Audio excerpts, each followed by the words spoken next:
Pada reaksi eksoterm, sistem memiliki entalpi yang lebih kecil pada akhir reaksi.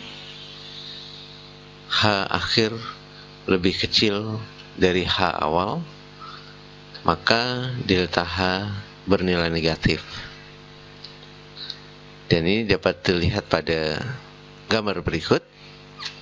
Di sini nampak bahwa H akhirnya lebih kecil dibanding dari H awal.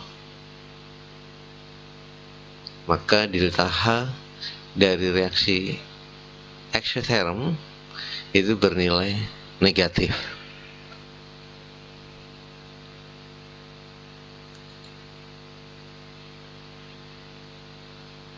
Di sini diulang kembali bahwa perubahan entalpi atau delta H menunjukkan selisih antara entalpi sistem sebelum reaksi dan setelah reaksi berlangsung.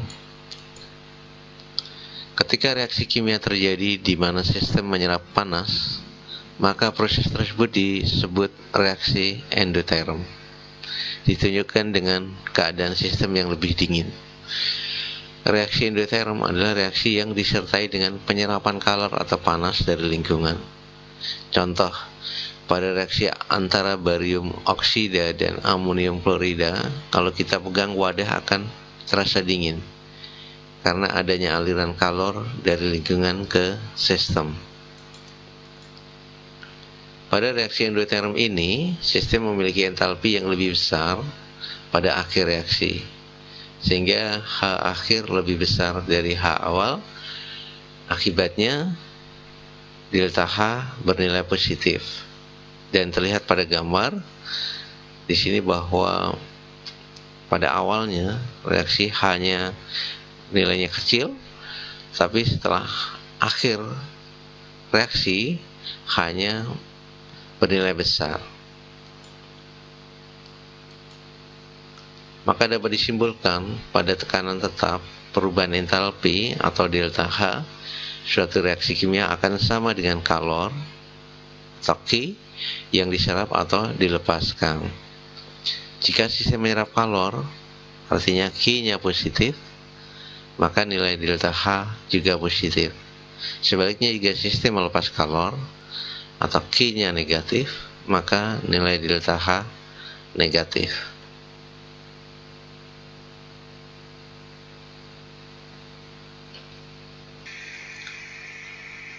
Perhatikan beberapa contoh berikut.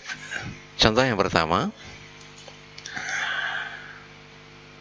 berdasarkan reaksi antara hidrogen dengan oksigen menghasilkan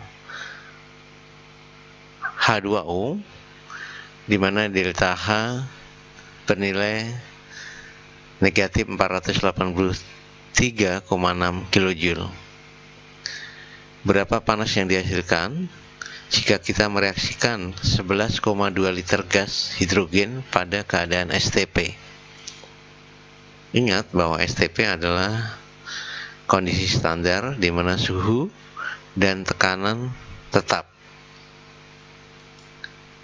Karena pada keadaan STP, 1 mol suatu gas memiliki volume 22,4 liter, maka untuk 11,2 liter gas hidrogen setara dengan 11,2 dibagi 22,4, dan kita memperoleh 0,5 mol. Sedangkan panas 483 kJ itu berlaku untuk 1 mol gas oksigen yang bereaksi dengan 2 mol gas hidrogen. Maka panas untuk 0,5 mol gas hidrogen adalah 0,5 dibagi 2, di mana 2 adalah koefisien kali 483 kJ. Hasilnya 120,75 kJ.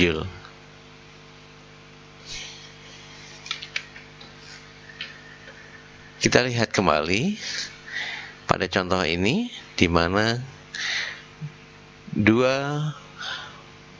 molekul hidrogen dalam bentuk gas direaksikan dengan satu molekul oksigen dalam bentuk gas menghasilkan dua molekul H2O dalam bentuk gas, di mana delta H bernilai negatif 483,6 kJ. Yang ditanyakan adalah berapa panas yang dihasilkan atau kalor yang dihasilkan jika kita mereaksikan 11,2 liter gas hidrogen pada keadaan STP. STP adalah suhu tekanan tetap. Karena pada keadaan STP, 1 mol suatu gas memiliki volume 22,4 liter. Ingat pada materi-materi sebelumnya di semester 2 kelas 10 pada pembahasan konsep mol disebutkan bahwa 1 mol gas pada kondisi STP itu memiliki volume 22,4 liter. Maka untuk 11,2 liter gas hidrogen berapa mol? Maka bisa dicari dengan membagi 11,2 tersebut dengan 22,4 dan kita peroleh nilai mol sebesar 0,5 mol.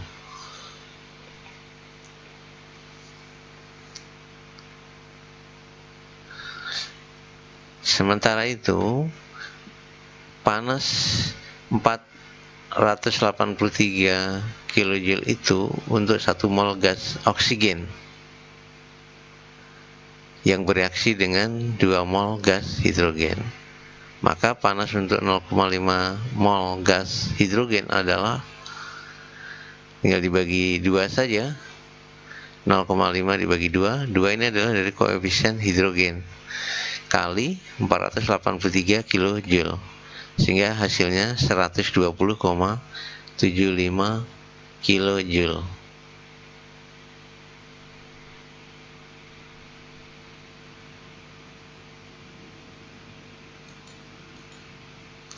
Pada contoh yang kedua, kita melihat masih reaksi pembentukan H2O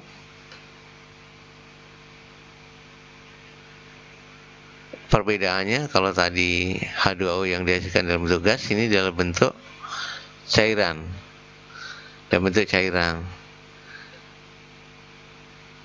Dua molekul hidrogen dalam bentuk gas direaksikan dengan satu molekul oksigen dalam bentuk gas menghasilkan dua molekul H2O dalam bentuk cairan liquid dengan nilai delta H positif 571,7 kJ. Dari reaksi ini, maka kita bisa menyimpulkan yang pertama adalah bahwa kalor reaksinya sebesar positif 571,7 kJ. Kemudian yang kedua, kita juga bisa mengatakan bahwa delta H reaksi sebesar negatif 571,7 kJ. Kemudian yang ketiga, bisa kita katakan bahwa kalor pembentukan H2O adalah sebesar 571,7 dibagi 2. Kita memperoleh nilai kalor pembentukan H2O sebesar positif 285,85 kJ per mol. Dan delta H pembentukan H2O sebesar negatif 285,85 kJ per mol. Dan yang terakhir, kita bisa menyimpulkan bahwa reaksi pembentukan H2O adalah reaksi eksoterm. Demikian pembahasan video kali ini. Sampai ketemu pada video berikutnya. Terima kasih.